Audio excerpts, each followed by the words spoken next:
All right, so 357. A couple of logistical items. I've been asked a number of times about the swap room and the room where the vendors are going to be. We were unable to get it today, but it will be available tomorrow. And when I know where it is, I will let you know where it is. But we'll be doing book swap.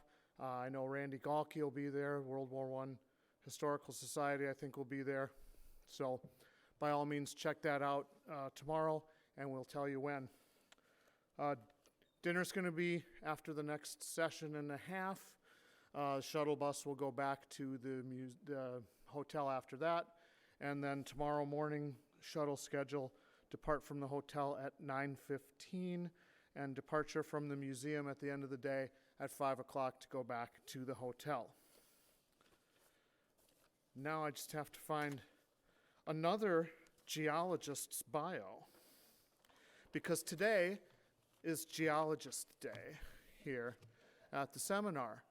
Mr. Theodore Huscher. This is a long bio, so I'm going to pick some of it, but he talks about his older brother building a Fokker DR-1 model and getting himself into the aviation interests at the age of 6, buying Gene Gurney's Flying Aces of World War I, which many of you I'm sure have seen, in the 4th grade, and joining the Society for World War I Aviation Historians, which was the precursor to the League of World War I Aviation Historians, at the age of 13, possibly making him the youngest member, maybe ever, charter member of the League of World War I Aviation Historians. He remembers his thrill of receiving those early issues. Everything he could read, he could find about Manfred von Richthofen and World War I aviation. He attended his first League seminar in 1992 and has only missed one since. And when he missed that one, he was at the Bavarian Air Museum with his new bride Nora on their honeymoon after he proposed to her at a seminar. Actually, it might have been at a World War I aviation museum. Anyway, Ted has given League seminar talks on Joseph Kish and Julius Arrighi. He is the longtime secretary of the League of World War I Aviation Historians. He faithfully writes down what we say in our board meetings. He's a contributing editor on Austro-Hungarian Koch Luftfahrttruppen topics, and is also a geologist. So like I said, it's Geologist Day. Ted's a geologist with the USDA's Natural Resource Conservation Service Soil Mechanics Center in Lincoln, Nebraska, and we're happy to have him talk today. Ted Hooser. Thanks. So just a quick show of hands. Who's not a League member? We're happy to have you here. Yeah, good. So look around, League members, and make sure you meet these folks and put them under your wing. We have, I think, 4 League members who've been to every single seminar starting in 1988, correct? So stand up, guys, who are the Fred and Tom and Greg and Jim.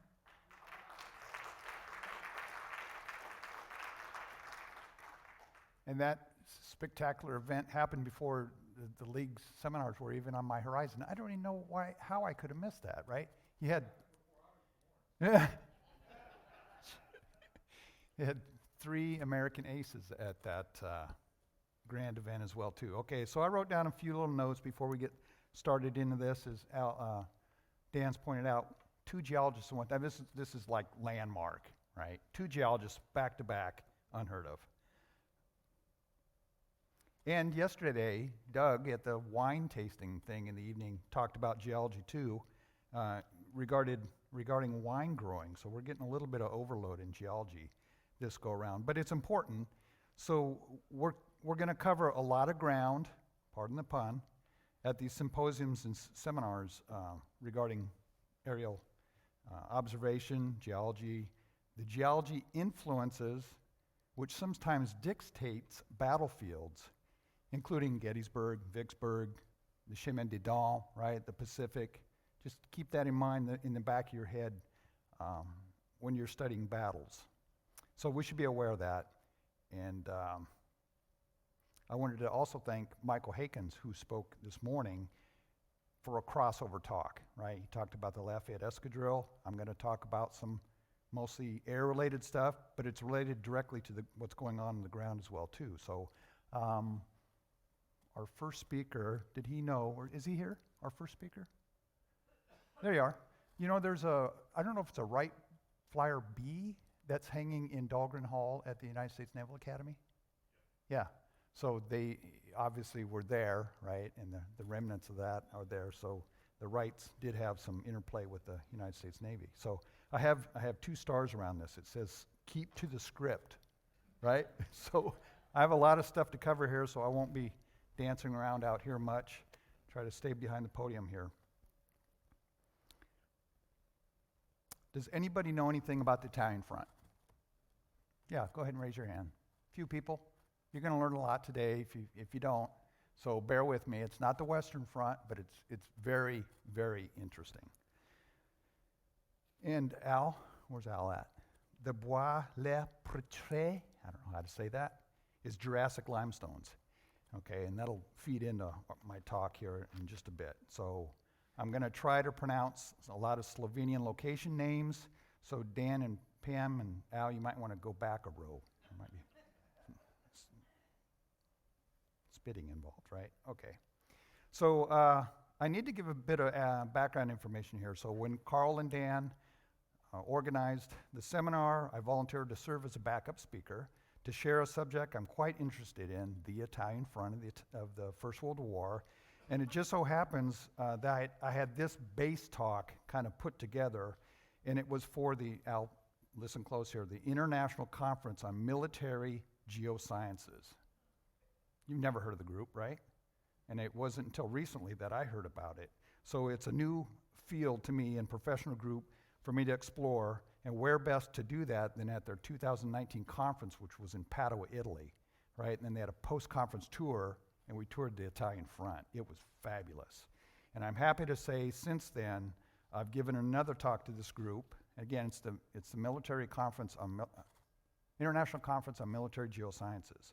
That most recent conference was in Charleston, South Carolina, and I gave a talk on Ernst Junger and his excerpts from Storm of Steel, where he talks about geology. He talks about the geology of the trenches at Rennieville, which is next to that forest, the Bois Le Haye, which you mentioned. I'm probably not saying it right, which is by the Bois Le Pretre. And you can work through the stratigraphy and figure out where he was. He would stick fossils in his pockets as he walked to go check on his troops. So that conference, and you guys who are interested in geology, geography, military history, everybody here, they do that every other year, and it bounces across the Atlantic from every other year, like we do our seminar every other year. So if you're interested, come see me. Great bunch of people, just like the league is. So it was a wonder that I'd never found this group before. So Al, you might want to put it in your list of what to do. And more importantly, there's an interesting story behind these aerial photomosaics I'd like to share with you in just a moment. But first, a word from our hosting organization. Each of our members, when giving a talk to various audiences, should consider mentioning the League of World War I Aviation Historians. We're a nonprofit organization whose mission it is to preserve the history of World War I aviation in its many forms, whether it's by capturing the stories and photos of the era in our quarterly journal, Over the Front, which a lot of you probably have copies of because Dan was smart enough to bring a few handout copies. Fabulous journal. And unofficially, by seeing that family collections find suitable accommodations where such information can be properly curated, utilized, and shared, such as the National World War I Museum. Case in point. 2 aerial photomosaics of the lower Isonzo Front of the First World War were donated to the National World War I Museum and Memorial in Kansas City, Missouri, several years ago by the grandson of the Austrian aerial observer that shot and compiled them during early 1917. I met this gentleman at our League of World War I Aviation Historians seminar in 2009 in San Antonio, Texas. He had brought his grandfather's collection of World War I memorabilia, including 2 large mounted assemblages of aerial photos, pasted to very large cardboard sheets, then folded for storage. And due to their nature and format, they were hard to care for, so he asked what the best option was for the aerial photo mosaics. I suggested the National World War I Museum in Kansas City, and they arrived here a few years after that meeting. Now, since then,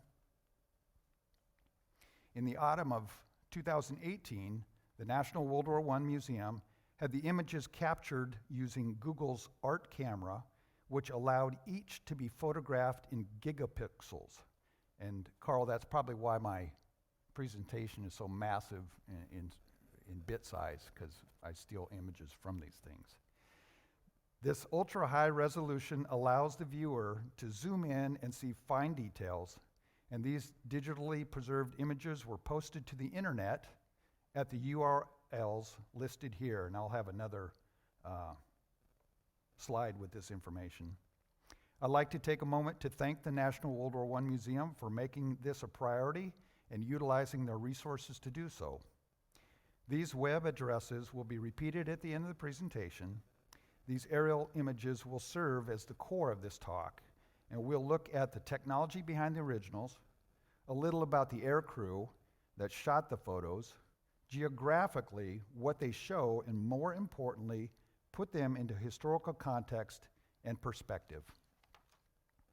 Now, due to one of the primary roles of aircraft as information gathering platforms, it is, at some level, important that we, as World War I aviation historians, recognize and understand to some extent what was being captured in these images for better understanding of that elementary role. As such, let's delve further into the features, landscapes, defensive positions, and obstacles shown in these images. These 2 Austro-Hungarian aerial photo mosaics show the embattled Isonzo Front. The 26 February 1917 Doberdo mosaic, which is at the right, is 117 offset overlapping photo strips of 3.1 meters or 10.2 feet total length, right? This is 6, and then about this much more. That's how big these things were, and this grandson had them all folded up, and they were just hard to take care of. They show the 28.5 kilometer or 18-mile Isonzo Front sector from, watch out, Dan, Scabriel, Slovenia, to the Bay of Panzano in the North Adriatic from an altitude of 2,400 meters, which is 7,874 feet, at a scale of 1 to 9,900. Noteworthy are the now repaired Gorizia Railroad roundhouse structure. It's just inside the Slovenian border from Italy, and the heavily cratered Karst near Hoodie Log, which exhibits dolinas or sinkholes at the Carso or Kras limestone plateau, often used as defensive positions, those dolinas were. The ruins of Konstanjevica and the Adriaverka chemical factory are clearly noticeable. Opposing lines, closeness approach 35 meters or about 114 feet near Schimpeter and Doberdo. We'll look at these features in more detail, much as these aircrews would have, to put them into context for creating trench maps for the ground troops.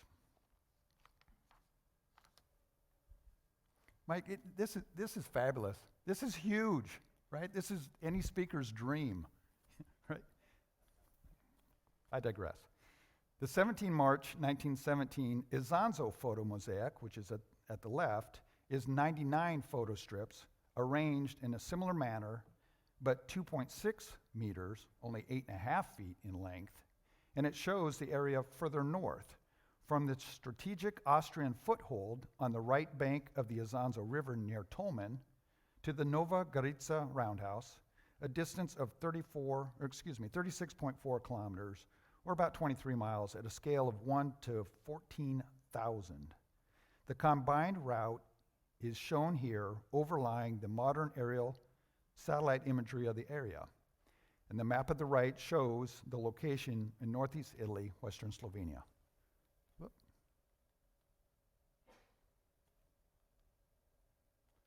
So right up in this area, right in that area.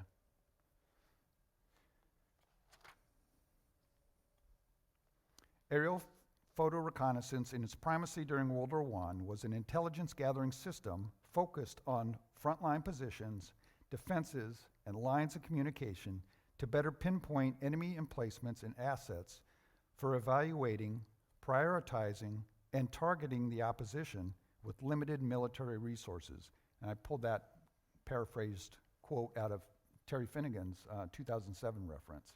And Terry couldn't be with us, so I guess I'm his backup speaker. The opposition, so they were targeting the opposition with limited military resources. This early form of remote sensing and geospatial intelligence provides us a unique glimpse into the history of the Isonzo Front. Now, other observation technology of the day include observation balloons and lookout positions, such as the high ground on Gonjece near Szmartno and Koszko in early 1917, a fair distance from the front. So we're right up here, and we're going to look down this direction, and where these stars are, so here's the view range, and we're going to see some features in here on this next slide. These vantages allow for a panoramic view such as the one above, which includes the modern view from Google Street Maps, to be drawn from either distant high ground or from the observation balloons closer to the front. But these were confined by what could be seen at low to moderate angles and were limited in scope.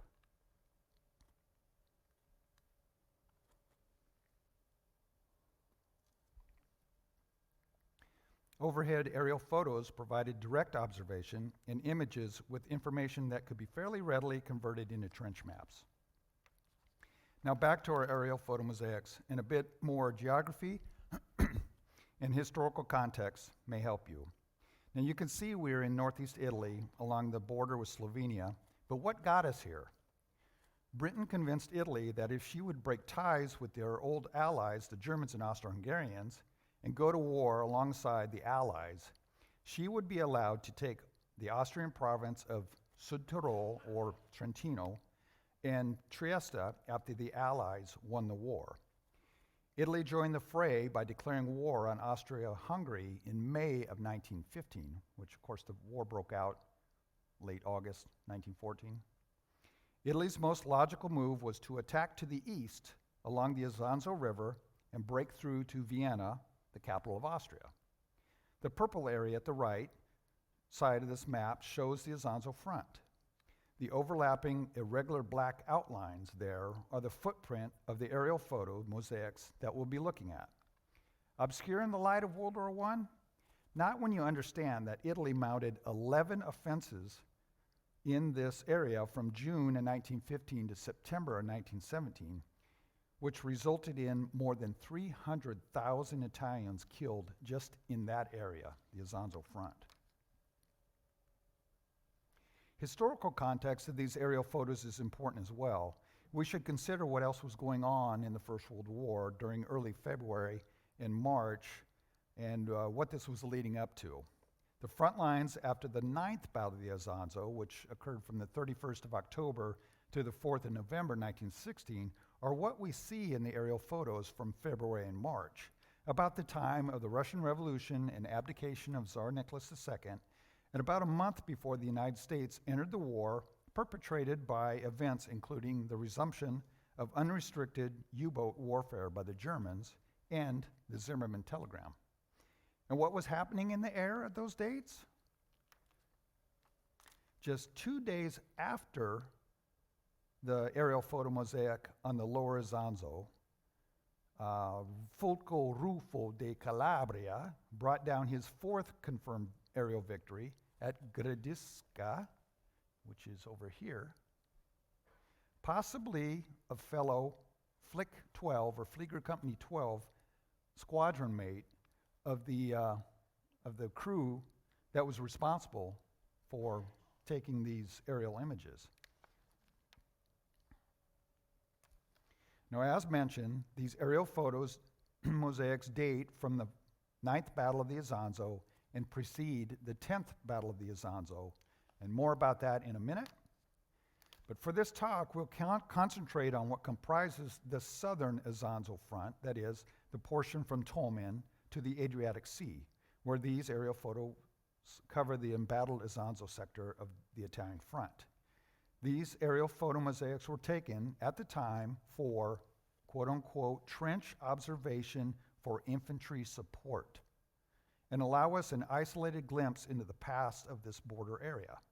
Again, they were compiled 26 February, the one on the right of that southern Isonzo, and 17 March 1917 at the left, or the upper southern Isonzo, during a lull between two Italian offenses known as the 9th and 10th Battles of the Isonzos, which again occurred early November 1916 and then 12 May through 8 June 1917.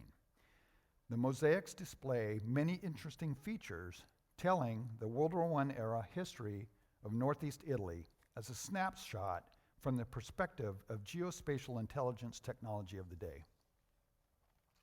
Now let's zoom in and focus on just that southern image, okay? They show trenches, landforms, and the impact of military operations and are credited to a two-man flight crew that utilized a Reihenbildner serial camera. The photos will subsequently be used to draw accurate trench maps. The footprint of the aerial image is shown in transparent red, is transposed onto this relief map. Due to the angle, the overlay is a bit distorted. This oblique view might give you a better feel for the area's relief and geomorphology with its major landforms and landmarks, including the Bainsizza Plateau, the Vipava Valley, let me see, right here, here's the Vipava, and the Carso Plateau. And that's something we'll look at in more depth, as it's an important logistical structure and a likely target for both defenses and destruction.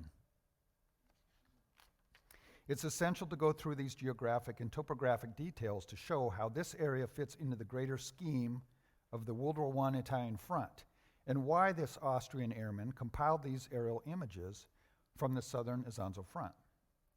These relief maps give excellent perspective, showing how the higher ground of the Carso and Bainsizza form natural military boundaries to force any movement eastward towards Austria to follow the Vipava or Vipaco Valley, and the strategic importance of Gorizia, a major Austrian city in this area, and its rail yard accordingly.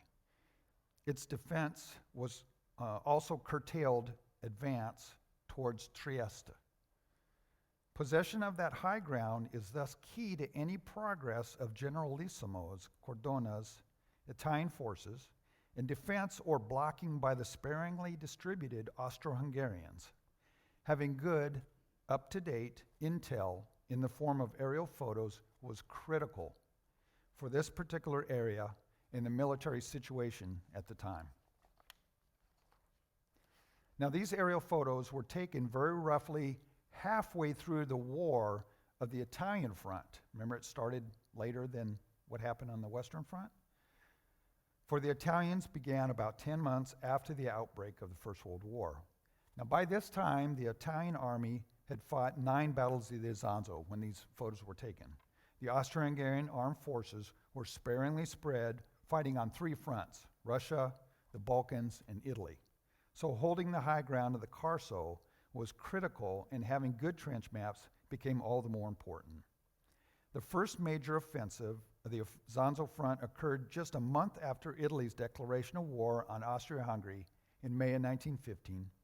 The map at the right shows the Italian army's slow, costly, and fairly incremental advance across the Isonzo River and up the Carso, through the 9th Battle of the Isonzo, and that's shown as the purple line. So that's where the lines are after the 9th battle.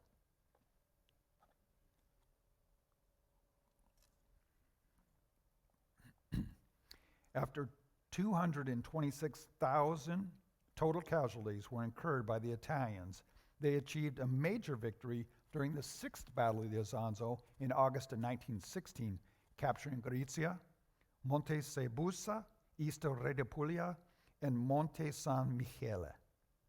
Now, Dosso Faiti, or the Slovenian name is Faiti Hrb, the strategic high ridge on the North Carso, was captured during the 9th Battle of the Isonzo in early November 1916. The Austro-Hungarians continued to fight to hold on to this defendable high ground. This includes areas on the Carso on the Isonzo front featured in these photos, which overlook the Vipava Valley, the focal point of that Italian push. This map is a Laga, or military situation map, of the entire Italian front, dated 3 March 1917. It clearly shows which specific armies were involved and where their sectors of the front were delineated. The Italian Third Army, led by the Duke of Aosta, held the right flank, again having finished that 9th Battle of the Isonzo in early November, and preparing to begin the 10th Battle of the Isonzo after some delays in May to early June 1917. Now, as a spoiler, in October 1917, the Germans would come to the aid of their faltering partner, the Austro-Hungarians, and launched the 12th Battle of the Isonzo, what became known as the Battle of Caporetto, annihilating the Italian Second Army, capturing about 250,000 men and pushing the Italians back down the mountain to the Piave River, but more on that later. Now back to our military situation map of March of 1917. A zoomed-in view on this map shows, at large scale, the battle lines and the yellow and orange outlines where the aerial photo mosaics were shot along that southern Isonzo front. It's likely that the aerial photo mosaic from late February 1917 was used in some part for the formulation of this 3 March battlefield situation map. Now, a little bit about the topography or the relief that's associated with this primarily mountainous front in Italy, right? So we're down along the Adriatic and a bit north. The topography of the sector of the front, the circled area,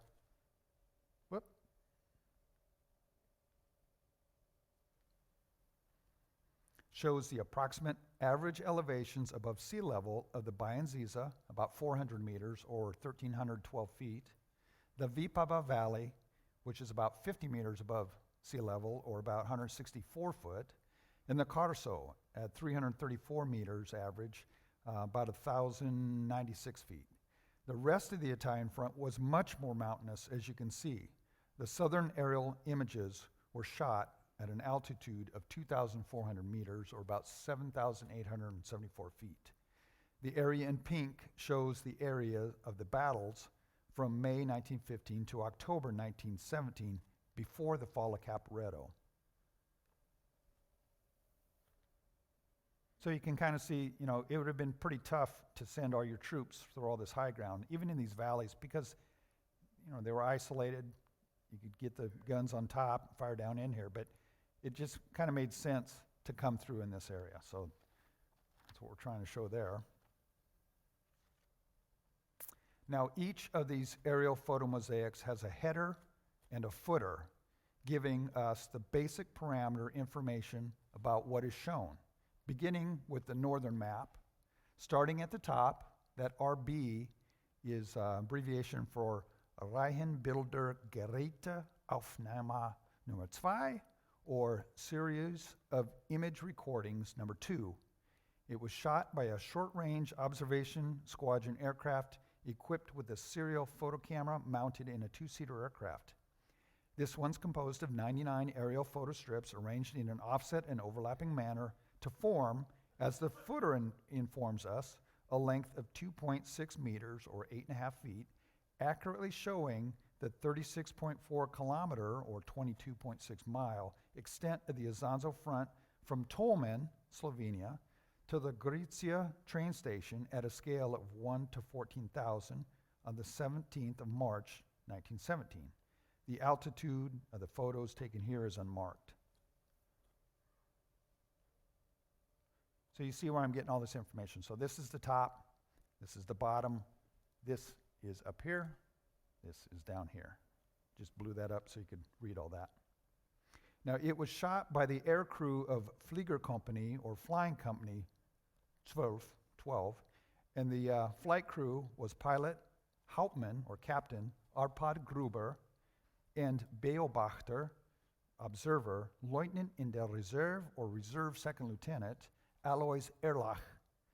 It shows a north arrow orientation, and even the signature of the compiler, Lieutenant Erlach.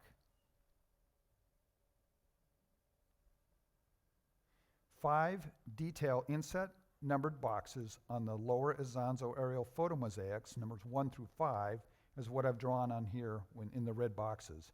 And it shows from north to south features and landmarks that we'll look at closer.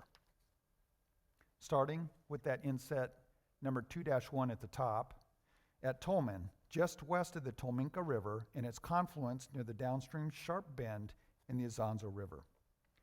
Tolmin was a strategic location for this area of the front, an assembly point of the small, rather isolated foothold the Austro-Hungarians maintained on the west bank of the Isonzo River. As we move south to inset 2-2, this area adjoining Bridgehead would become strategically important 7 months later in October 1917, when, as Austria-Hungary was on the ropes after the 11th Battle of the Isonzo, and after pleading with the German military assistance, were delivered help in the form of German-led troops and new shock troop tactics they brought with them. The gas attack in the morning of the 24th of October crippled the Italian front lines in this sector, and the German mountain-trained troops, with much uphill effort, captured the high ground, split the Italian forces, and pushed their way down the back of the mountain to see the surrender of Italian troops in the tens of thousands. A young Lieutenant Erwin Rommel was key and critical to the success and later taught such tactics at the German military school between the wars. He wears the Polaroids, or the Blue Max, in this photo, the highest military award for an Imperial German officer, something he earned later in that campaign at Longarone, which basically knighted him. So he was trying initially to be the first guy there. He got outflanked or something happened. He didn't get there. The other guy got the first Polaroid out of that campaign, and Rommel kept pushing forward very effectively, and as I mentioned, he got his at Longarone.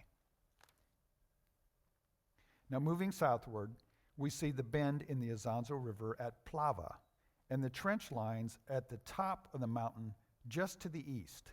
The inset helps us zoom in for a better view. So here's the aerial map. There's the river, right? It's flowing this direction. I drew a box here. We zoom into that. You can see those maps, or those trenches, right? The blues and the reds. Now, red and blue lines are drawn on the aerial images denoting opposing trenches or front lines of the forces in conflict. And it's standard that the red lines indicate the enemy lines, in this case, the Italians, because these aerial photos were shot by the Austro-Hungarians and assembled by them. And the blue lines were the front lines of their own forces were. Using the scale at the bottom of the aerial photo mosaic, the trench lines are only about 20 meters or 66 feet apart. And in inset 2-4, you get a feel for the drastic change in topography at Monte Sabatino, and it's 609 meters high, or about 2,000 feet. And it was an important defensive point formed by that east bend in the Isonzo River, and it was captured by the Italians during the Sixth Battle of the Isonzo in early August 1916. So this big mountain right here basically blocked the river, and the river carved along it, and then it made its bend around there. So, Al, I don't know if there's something going on structurally there, or why it chose that route, but geologists like that kind of things, right? We always wonder why rivers are where they're at. And at the bottom of the aerial photo mosaic, we see the Bahnhof Gürz, or the train station of Gorizia, an overlap point of the two aerial photo mosaics. And you can see where the Isonzo River spills out of the mountains onto the eastern edge of the Venetian plain, where it would make its final right-hand swoop towards the Adriatic, as seen in the next aerial photo mosaic. So now we're going to move on to that next set, right? So we went from Tolmin down to the train station at Gorizia. So let's look at this next aerial photo mosaic. And again, the header and footer dashed insets here on the assemblage give us the basic parameter information about what's shown. Similar to the other aerial photo mosaic, this is an RB, or Reihenbildner Aufnahme Nummer 1, or series of image recordings, number 1, again, shot by a short-range observation squadron aircraft equipped with a serial photo camera mounted in a two-seater aircraft. This one's composed of 117 aerial photo mosaic strips arranged in an offset and overlapping manner to form, as the footer informs us, a length of 3.1 meters or 10.2 feet, accurately showing the 28.5 kilometer or 17.7 mile extent of the Isonzo Front from Monte Gabriele, Slovenia, to the Bay of Panzano, as recorded from an altitude of 2,400 meters or 7,874 feet at a scale of 1 to 9,900 on the 26th of February, 1917. It was shot by the same aircrew of Flick 12 and also shows a north arrow orientation and the signature of the compiler, Lieutenant Erlach, the grandfather of the donor of these documents. 7 detail inset numbered boxes on the Isonzo aerial photos, numbers 1 through 7, show, from north to south, features and landmarks of interest that we'll look at closer. Starting with inset 1-1 at that rail yard in Gorizia, the Bahnhof, or train station, is pointed out, but we will look closer at the railroad roundhouse in particular. Again, we clearly see the red enemy lines and the blue friendly lines drawn on the photo, denoting the opposing trenches or front lines. Now notice the proximity of the railroad roundhouse to the front lines, which are about a half mile away. And since I wanted to walk around here and get away from there, this is amazing stuff. So there's even some trenches right here. There's that railroad roundhouse. There's some trenches right above it over there. This is the main rail line here, and we're going to look at this feature in just a moment here. But these are amazing aerial photos, and we're so fortunate to have them and that they're online, that everybody can look at them in detail. And I'll try to remind me when I get to the end of this, if I can click on this, I might be able to bring up that website, and hopefully everything will work. Zooming in on this location, the Gorizia Railroad Roundhouse at top is clearly visible in this aerial photo, appearing as a half-circular structure. This location is important in the light of the 6th Battle of the Isonzo, again, which was August 6th through the 17th of 1916, also known as the Battle of Gorizia, which followed in the wake of the Strafexpedition on the Asiago Plateau, so another part of the Italian front, more towards the north and west. Cadorna was able to capture the Austrians off balance after the Italian counteroffensive there in the Asiago. So they fought them up there, and then all of a sudden, Cadorna kind of does an end around and hits them at Gorizia. The 6th Isonzo was the most successful Italian offensive along the Isonzo during World War I, primarily due to the Italians finally capturing Gorizia in that rail yard. Generalissimo Cadorna could then claim he was making progress at a cost of about 226,000 Italian casualties up to that time. It also bolstered the Italians enough to feel that they could declare war on Germany, which they did so on the 28th of August, 1916. If you look closely at the Austrian aerial observer, Lieutenant Erlach, you can see that the aerial observer, Lieutenant Erlach, missed with his pointer the location of the railroad station. It's too far north, and it appears that the roof has been blown off. So he's got his pointer coming in here. It's up in the rail yard. Here's the Bahnhof, the train station, and it's missing all of its roof there. So they didn't always get these things perfect, but maybe the guy who drew the trench maps maybe took a look at it. But we can match up the modern aerial image and orient and overlay. See if this works. There we go. The 1917 image properly to adjust it to true north. And that's so cool. Let's do it again. That was so cool. Okay, so here's the modern. And we're going to lay that aerial image. I'm off just a little bit with that circle where the railroad roundhouse is. But you can see, the difference from then and now and the destruction that occurred in the First World War. You remember that panoramic that I showed? One of the features was that castle at Gorizia. So here you're looking right down into it. There you're at a low angle. Now take note of how the now repaired Nova Gorizia Railroad Roundhouse lies just inside the Slovenian border of Italy today. In this circa 1910 postcard, likely vanaged from a balloon just a few years before the war, the rail yard and the roundhouse areas are visible near the middle. At the lower right, I've cut and pasted the section of the 26 February 1917 image that shows this same area from the air during the war. And here, a ground level view of the same, now roofless structure. The caption notes that this entire complex was completely restored at the end of the war. Remember, the lines had fallen after Caporetto, so this was way behind the lines towards the end of the war. And at the upper left, we can see a recent photo from a somewhat similar orientation. The upper right image is the original plan drawings for the railroad roundhouse. The roundhouse was used as a museum until a few years ago and still stands today. And as you can see, the structure underwent restoration and is now in use as a big box furniture store.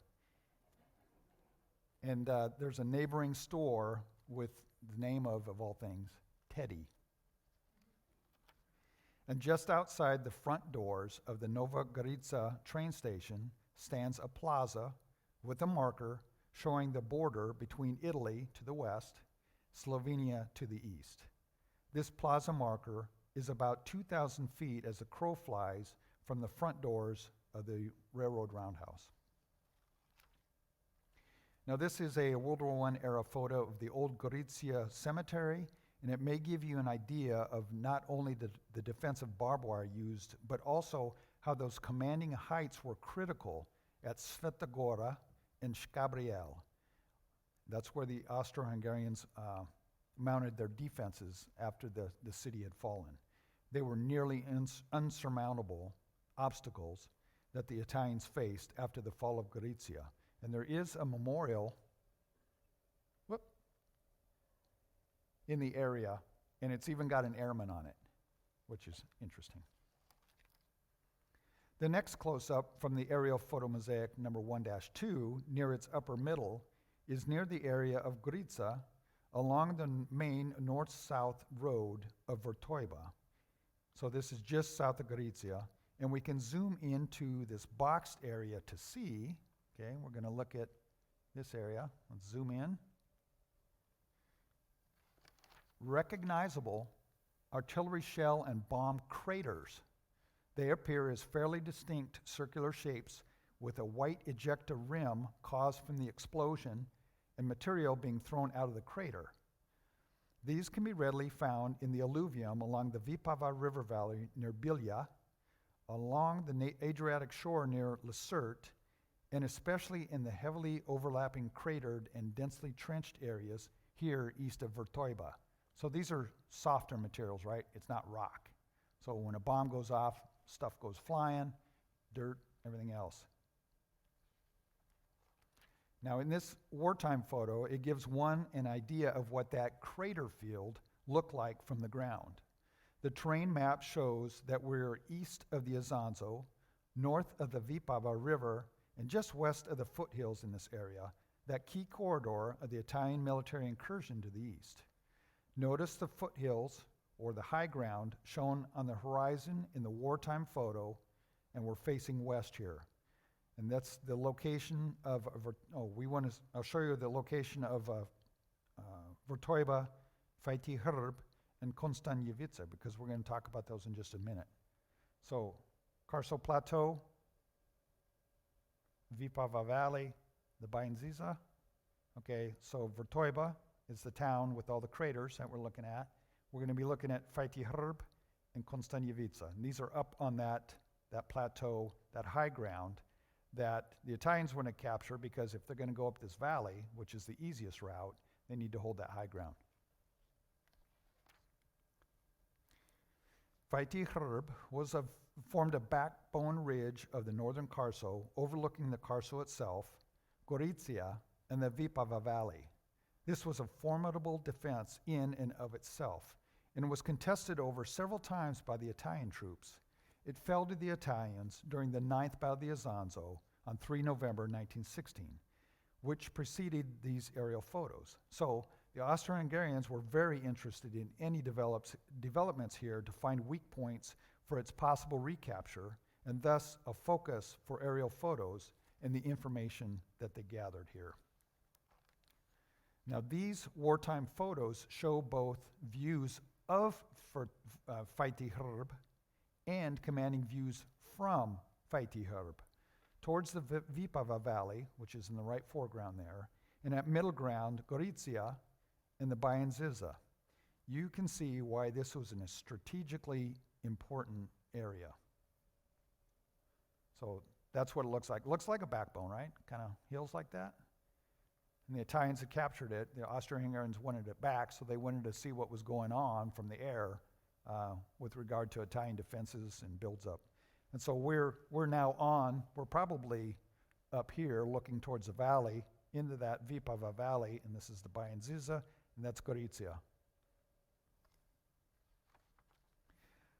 So moving further south, and now on the Carso, or Karst Plateau, we will see in close-up number 1-3 the ruins of the city of Konstanjevica, just west of the Austro-Hungarian front lines, behind their lines, but nearly completely destroyed. As the label Fliegeraufnahme vom 13.2.1917 at the upper right of this map indicates, this map was made from, quote-unquote, aerial recordings from 13 February 1917. It says it right on the map. Again, the aerial photo at the left that we're looking at is from the 26th of February, so just after this, but they would have been updating these things with these aerial photos. This is early geospatial intelligence using aircraft photography as remote sensing. The aerial image clearly shows the damage to the town of Konstanjevica, and notice how we need to turn the aerial image to orient it north. And also notice here the large craters to the west.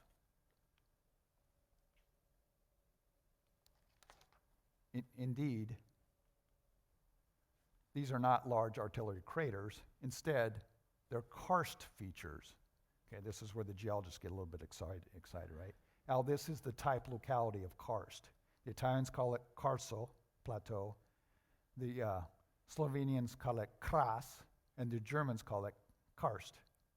Okay, so Konstanjevica na Krasu, the town's current name, alludes to its presence on the Kras, Slovenian for karst. Karstification is the geomorphic process where limestones, dolomites, and other evaporitic type rocks outcrop on the Earth's surface, and in this case, it's due to tectonic movement. So the African plate was hitting the European plate, and it shoved this up. So it used to be under the ocean, formed into rock, shoved it up, and now it's a plateau, and it starts to erode.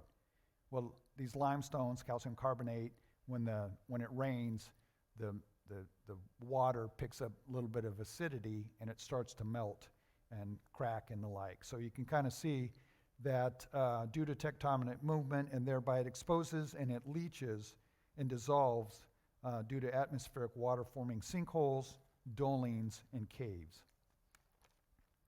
So in the inset 1-4, as you can see over here, where is 1-4? Is this 1-5? 1-4 shows the heavily cratered area southwest of Konstanjevica between Hoodie Log and Koraita. These craters are, in fact, funnel-shaped depressions known as dolinas, caused by the dissolution and collapse of limestone layers, something akin to sinkholes, for this is the Italian Carso Plateau, German again is Karst, Slovene is Kras, the type locality for the geologic phenomenon known as karsting.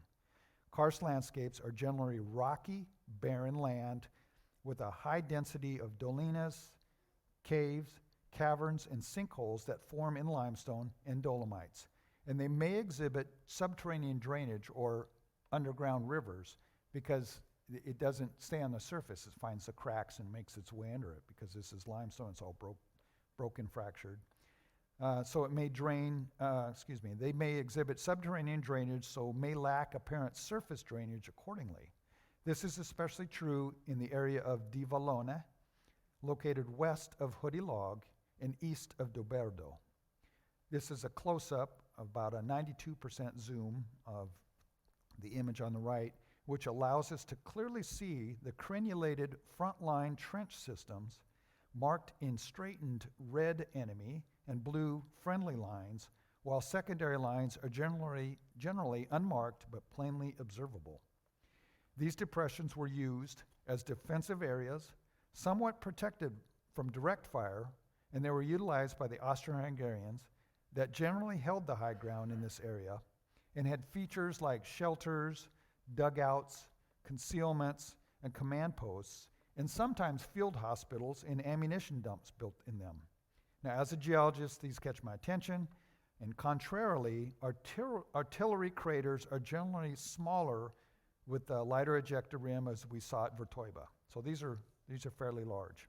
And what's neat is you're going to see these in a moment on a trench map. Okay, so here they are, right? Clearly visible things. Crenulated lines, as you can see that, of the trenches. Now this trench map at the right shows the dolinas in the corner or bend in the trenches near the Austrian-held Hoodie Log. This is an Italian trench map, as the enemy lines are shown in red. So now we've flipped sides, right? So the Austro-Hungarians are what are being shown in the trench map, okay? Note the enlarged inset blue box within the light blue box. So we're going to look at this, and then within that, we're looking just at that dolina, that sinkhole thing there. And we blow it up, and what do we see? You can see the shadow of the barbed wire entanglements on the top left, and what may be a dugout or a shelter. At the right, an Austro-Hungarian trench map of this same area. Now it's in blue. The Italians are in red on their trenches. From the 5th of March, 1917, and at left, a comparison Italian Army trench map of the same location showing the quote-unquote enemy defense system from the time of the 10th Battle of the Isonzo in May of 1917. Those rounded shapes on the map are dolinas or sinkholes in this area. And really not much has changed from early March when that photo was taken, aerial photo mosaic, to now May in 1917. The trench lines really hadn't moved. Now, as mentioned, dolinas were developed into shelters to avoid direct fire, but you can imagine what this area would have looked like in a rainstorm. This is the lowest area. going to fill up with water pretty quick, likely. It becomes readily evident how these fairly high-quality photos become the trusted source of information for military cartography of the day, and how such maps could be updated fairly readily if aircraft were flying and successfully returning to base with photos in hand. Al had mentioned how a crew had gone out, the plates got shot up, so they had to land, get new plates, and go back. So it's all dependent on whether they come back with good information or not. Now, I think I've skipped something here. Okay, orienting this aerial photo to true north, the trench lines could readily be traced and transferred to a base map.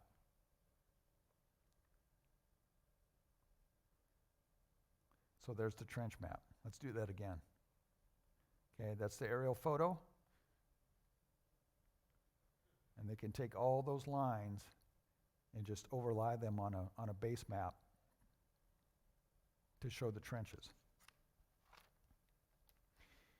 Inset 5-1 puts us at the Bay of Ponzano and the ruins of the Adriatic chemical factory.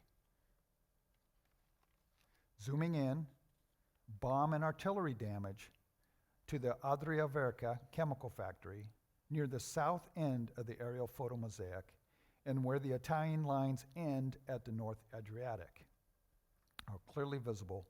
Note the artillery craters at the top right with the ejector rim and in the yard of the factory, as well as the trenches that cut across the property. And some ground shots of the ruins and the Italian lines there. Those tall structures would have been used as observation posts for the Italian forward observers and targeted by the Austrians accordingly, as alluded to by the large hole in the head house of the factory.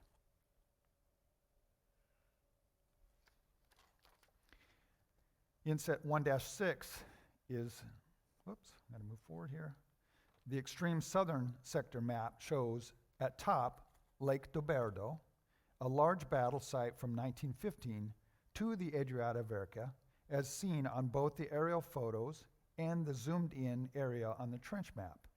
Lago di Berdo is on the Carso, so it sits a little bit higher, a lake filling in a sinkhole, where the observer, the guy who shot these photos, was wounded as an infantry officer in 1915. While the Adriatic is basically on the part of the Isonzo, the delta of the Isonzo River, where it dumps out. So it's interesting that Alois Erlach was a Viennese guy, but he served in the 1st Bosnian unit, so he wore a fez. But he served here at Doberdo, and now he's flying over taking pictures. He probably knew exactly where his encampment had been and the like. Probably happy to be out of that mess. Zooming out from the close-up at right, we see the entire map showing, quote-unquote, positions on photograph as per the flying troops.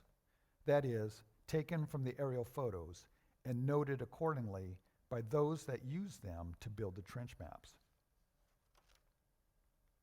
And again, looking at a close-up of another map, that area of Hoodie Log, showing the bend in the lines towards Konstanjevica.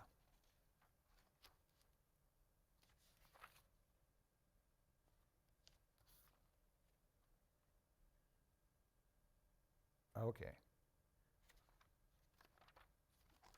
And next, how the southern aerial photo fits into the regional picture, and a set of inset trench maps zooming into the area of Gorizia from large scale at the left to smaller scale at the right. Now, at the right is the clipped legend of symbols for enemy military assets, and these are in German, including infantry positions, connecting positions, or communication trenches, wire obstacles, heavy, medium, and light artillery, dugouts, barracks, warehouses, and their own observation posts and anti-aircraft guns that are more easily observed in this enlargement. All of these would have been identified by an aerial observer, perhaps in coordination by a ground officer, to confirm the features to put onto the trench map. Now, near the center is that railroad roundhouse at Gorizia, right there. And finally, how the aerial photo images in the Gorizia Railroad Roundhouse, in particular, shown in orange, fit into the entire Italian front of the First World War in early March 1917. As you can see, I think there's a date on the photo or the map here someplace. And the men of the Italian Second Army and Third Army and the Austro-Hungarian Fifth Army. And now a bit about the Reihenbildner, or RB, film camera that made its introduction in 1915. The film base was 35 millimeters in width and provided overlapping frames and allowed for stereo coverage to be employed for more accurate interpretation. The aerial pictures produced were 6 by 24 centimeters, or about 2.36 by 9.45 inches. Although the RB film camera required a large number of exposures to complete a film strip, it made excellent mosaics covering the ground trace of the aircraft when it was floor mounted. The flight crew was composed of pilot Hauptmann, shown on the bottom left there, Captain Arpad Gruber, who was the commanding officer of Kaiserliche und Königliche Luftfahrttruppen Fliegerkompanie 12, or Austro-Hungarian Imperial and Royal Aviation Troops Flying Company 12, and his observer, Lieutenant in der Reserve, or Reserve Second Lieutenant Alois Erlach, shown here in his studio portrait, having previously been wounded while serving with the Bosnians in the 1st Regiment on the Carso at Doberdo in 1915. As mentioned, he was Viennese. Now, Flick 12 used St. Veit Vipak Airfield in the Vipava Valley to base their missions from, and flew Hansa-Brandenburg C.I 2-seater biplanes during this time period. Now, St. Veit was roughly about 30 kilometers or 18.6 miles from the most southern location photographed, and roughly 28 kilometers or 17.4 miles from the Gorizia rail yard. So it gives you some perspective of how far they were flying, where their airfield was like, and it was in that valley, so it's flat there, because everything else was fairly irregular ground. So to conclude, aerial photo reconnaissance in its primacy during World War I was an intelligence gathering system primarily focusing on hostile frontline defenses and lines of communication to better pinpoint enemy emplacements and facilities for evaluating and assessing opposing trenches and their weaknesses, for targeting limited resources against and prioritizing accordingly. Landform assets or constraints of the heavily contested Carso Plateau and the Vipava Valley are readily visible in these photos. This early form of remote sensing and geospatial intelligence provides us a unique glimpse into the history of World War I on the Isonzo Front and history of aerial reconnaissance and its major role and importance to the war. Now, let's take this talk in for a landing by concluding with the web address for the aerial photo mosaics. Now, I don't know if this is going to be live, if I can, I don't think I could punch on it. And I don't have a computer down here to bring these up. But anyway, when you go to these websites, this image will show up. It'll be this big. You'll click on it, and it will, oh, here we go. Look at that. Okay, click on that. There you go. Now zoom. Yeah, you run, play with it. Okay, let's go way south. There you go. Okay, and see where it says Bahnhof Gorz? Zoom in there. There you go. And there it is. It's amazing. You see the trenches are right there, and there's a railroad roundhouse, and then the other ones are up here, right? So when you get home, you can play with that. And again, thank you, League of World War Aviation historians, and the donor who brought them here, who then had it put on the internet so we could all enjoy this. So thank you for that. I'm going to go back to the slideshow, clear at the at the tail end of that. I got 2 more slides. Here we go. Now, please visit the League of World War I Aviation Historians website, where we, among other things, offer a Ask the Experts panel to answer your World War I aviation questions. We publish an extraordinary quarterly journal titled Over the Front, and we hold a seminar every other year, which you're at.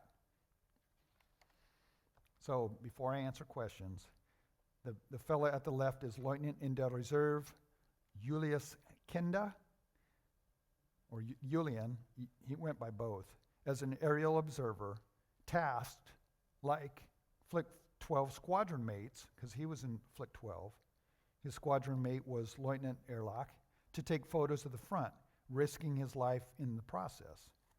Now, he was killed at Hoodie Log on the 28th of February, 1917, which was 2 days after that RB-1 was photographed. And he was flying a Hansa-Brandenburg C.I during that same time period. He, along with Flick 12 officer pilots and observers, signed Erlach's silver cigarette case, a Christmas 1916 Flieger Company gift, just 2 months before.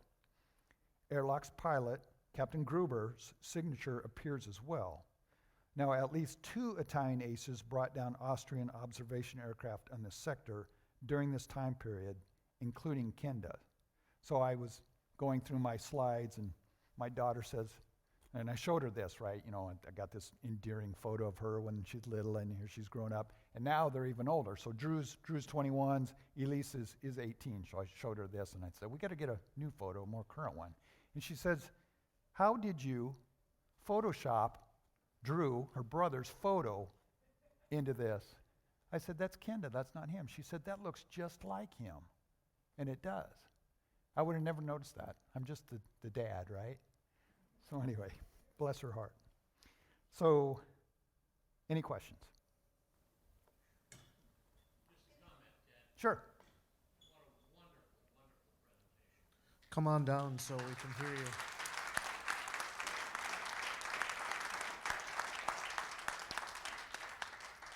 Mr. Sotheby. Hi, Ted. Ted, that was brilliant. It really was. I've got a couple questions about the cameras. Are you going to go to the International Conference on Military Geosciences now? Is that what you're telling me? Tell me where it is, then I'll All tell right. you if I'm going to go. Jim will go. The images were on film, not on glass plates. Is that what you said? It's film. Yeah. Okay. And was the film moving through the camera as the plane went over the terrain? Is that how it worked? Carl knows more about this than I am. You want to discuss that a little bit? It's time for another conversation on the side, but it's basically a strip camera. It's a series of images on film, and they're put together after the fact. Okay, so it's a mosaic of mosaics. Well, Is that what you're saying? Is the Individual strip images, okay? and then they're pieced together. It was like growing, it was like mowing a lawn. One strip, and then back the other strip, one strip, and each time you get ready to turn around, you change the strip Okay. of the camera. and your blade wasn't going this way. It was going this way, Right. Yeah. getting you Okay. through the air. All right. But Thank you, everybody. Reihenbildner in German means row picture. Ah, Row picture suit would be the machine, or the Geräte would be the device. wunderbar. Row Yeah. picture device. Genau. So that's what it did. It just ran the film, and I'm wondering where the hell were the Italians quadrillia? On that particular day? Yeah, good question. But 2 days later, they shot down Kenda. And he was flying to, he got shot down at Gradiska, which is just past that, right? So was he going to refresh the information, or was he going to go look at a different area? I don't know. Or did his plane just end up, when it was going down, flew across further to the When west? they took these photos, and the Germans did this really, really well with their LB Lichtbild. You take one row and you turn around, but you overlap every time. So when you put the strips of film together, you can match them up. So you made sure there wasn't anything missing. But like you say, he went back because there was something missing on one of the rows. Mr. Struckfuss. Yeah, I had a couple questions too. Do you have any figures on how many photographs and also maybe how many maps were made from those photographs on the Austro-Hungarian and Italian fronts? The answer is no, but I'll tell you, there's a website called Hungaricana, like Hungary Cana, C-A-N-A, .hu for Hungary. Go to that site, and you'll have to do a search on like Isonzo or Doberdo or something like that, and you'll be able to get an idea, and it goes through, you can look at them chronologically, so it's not like every day, and it's the stuff that got saved in the archives, Sure. so it's kind of hard to tell.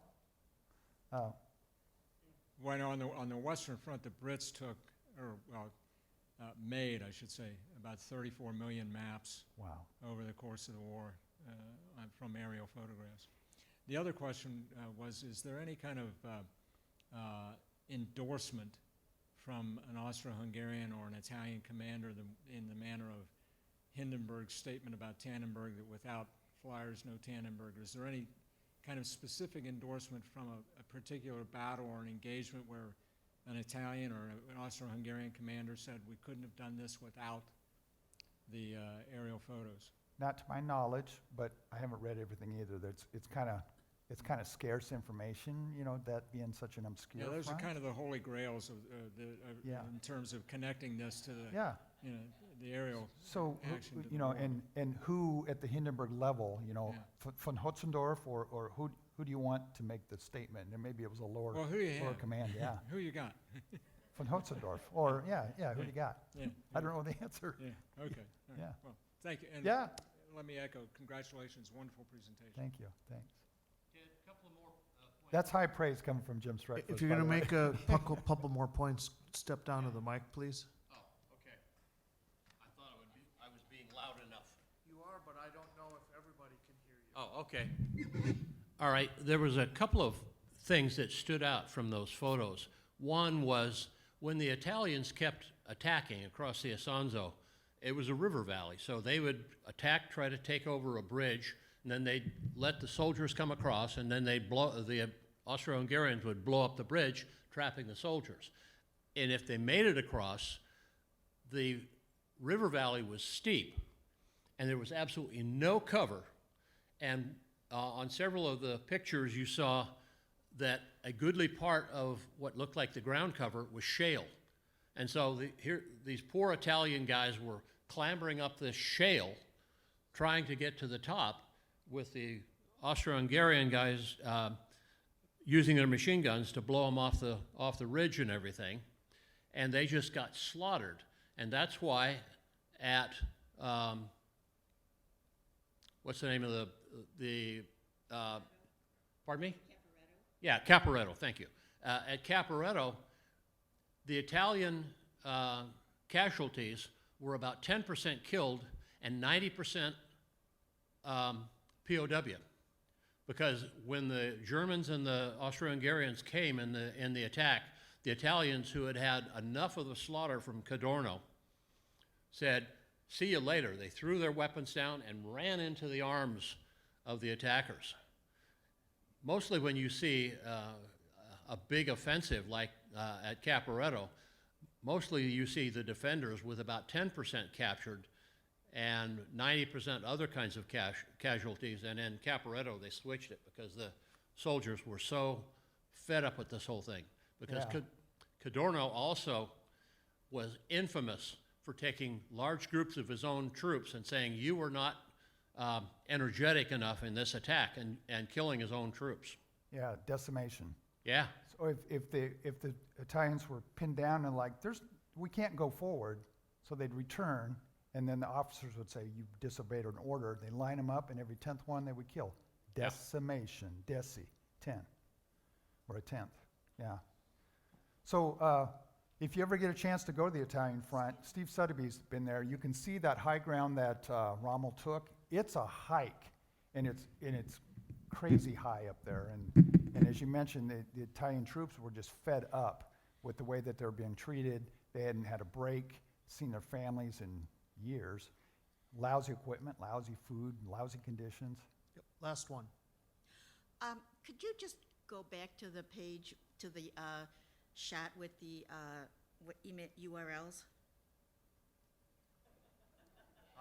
Like need a that picture. one, or? No, oh, no. No, the one with the URL. Where? How do I access the maps? That one? There, yeah. Yeah.